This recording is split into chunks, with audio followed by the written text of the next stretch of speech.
कमलायतलोचन लोकपते विजयी भव वेङ्कटशैलपते स चतुर्मुख षण्मुख पञ्चमुख प्रमुखाखिल दैवतमौलिमने शरणागत वत्सल सारनिधे परिपालय मां वृषशैलपते अतिवेलतया तव दुर्विषहैयनुवेल कृतैरपराधसदैः हरितं त्वरितं वृषशैलपते परया कृपया परिपाहि हरे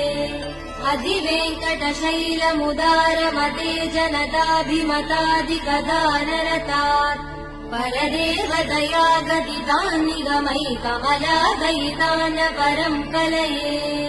कलवेणुरवावस गोपवधू शतकोटिवृतात् स्मरकोटिसमात्